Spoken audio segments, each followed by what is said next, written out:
Chez les enfants porteurs de troubles du spectre de l'autisme, les difficultés spatio-temporelles peuvent être plus marquées et persistantes que chez les enfants neurotypiques et les approches doivent parfois être adaptées pour répondre aux besoins spécifiques de ces enfants. Toutefois, certains principes de base restent les mêmes, mais il existe des ajustements importants à considérer pour maximiser l'efficacité des interventions.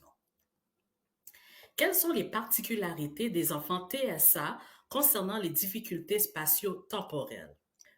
1. La rigidité cognitive et la routine.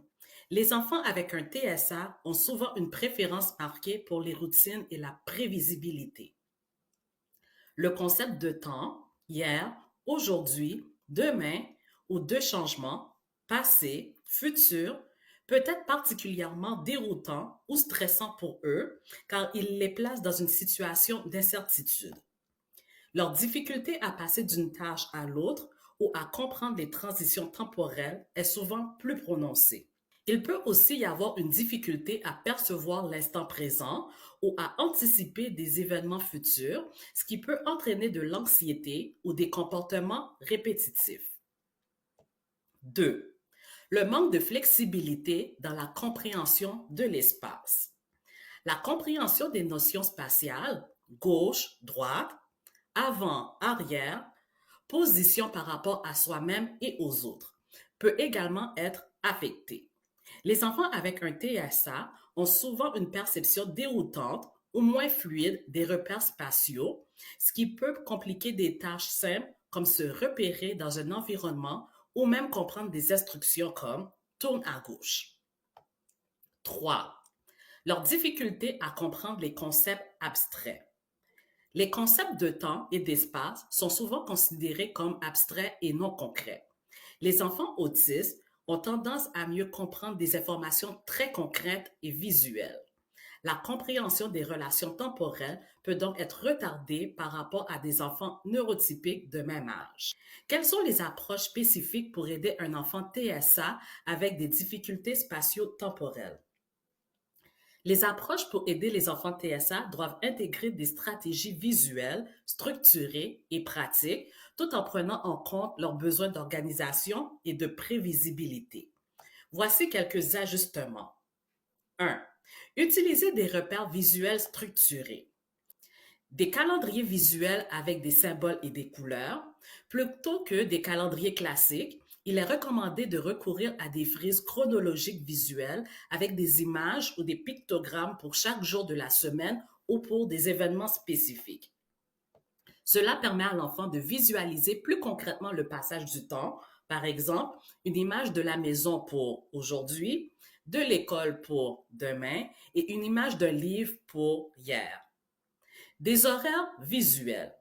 Utilisez des horaires ou emploi du temps visuel où les événements de la journée sont clairement indiqués. Cela aide l'enfant à se repérer dans le temps, à voir ce qui va se passer et à comprendre les transitions. Passage du matin au midi, puis au soir. 2. Créer des routines prévisibles. Des routines temporelles. Établir une routine quotidienne stable est crucial. Cela pourrait inclure des repères fixes pour les activités, repas, jeux, devoirs, siestes, afin de réduire l'anxiété liée au changement. L'enfant pourra ainsi mieux se repérer dans le temps, même s'il ne saisit pas complètement les notions de hier ou demain. Des transitions douces et structurées. Lors des transitions entre les différentes périodes de la journée, par exemple du jeu à l'étude, prévenez l'enfant à l'avance avec des annonces visuelles ou orales. Dans 5 minutes, nous allons ranger et préparer les devoirs ou utiliser des compteurs visuels pour indiquer la fin de l'activité. 3. Renforcer la compréhension des concepts spatiaux, gauche-droite, avant-arrière. Mémoriser avec des repères physiques. Les enfants avec un TSA ont souvent besoin de repères corporels pour distinguer la gauche et la droite. Il est utile de pratiquer ces concepts avec des gestes physiques, par exemple toucher la main gauche pour indiquer gauche ou toucher l'oreille droite pour indiquer droite.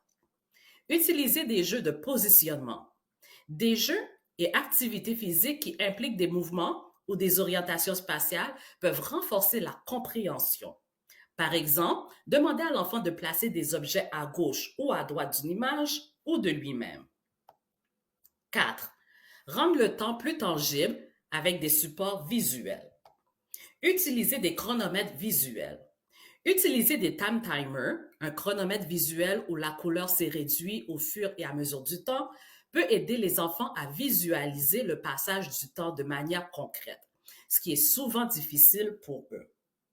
Marquer les étapes de la journée.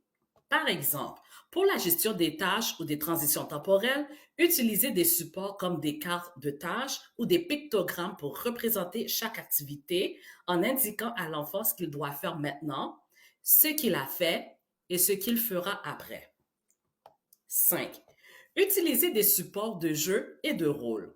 Les jeux de rôle sont essentiels pour aider à comprendre la notion de temps et d'espace. Par exemple, jouer à des jeux où l'enfant doit prévoir ce qui va se passer. Exemple, dans le jeu, d'abord, on fait cela, puis cela. Ou structurer une journée imaginaire avec des événements à prévoir dans l'ordre peut renforcer la compréhension des séquences temporelles. 6. Recourir à des vidéos ou à des applications éducatives. Il existe des applications éducatives et des jeux et des vidéos pédagogiques adaptés aux enfants autistes qui permettent de visualiser les séquences temporelles et spatiales de manière très concrète. Les plateformes comme Model Me Kids ou Autism I Help offrent des outils visuels qui peuvent aider à renforcer la compréhension des concepts comme la chronologie et la localisation spatiale. 7. Simplifier les concepts de temps. Décomposer le temps en unités plus simples et plus tangibles. Par exemple, au lieu de parler du futur ou du passé, il est souvent plus efficace de parler de périodes plus petites et immédiates, comme avant de manger ou après le bain, pour rendre le temps plus concret.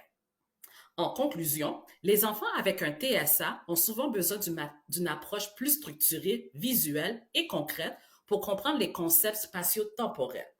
Si certains principes issus de théories comme celle de Piaget restent utiles, il est essentiel d'adapter les méthodes pour répondre à leurs besoins particuliers, notamment en offrant des repères visuels, des routines prévisibles et des activités plus tangibles.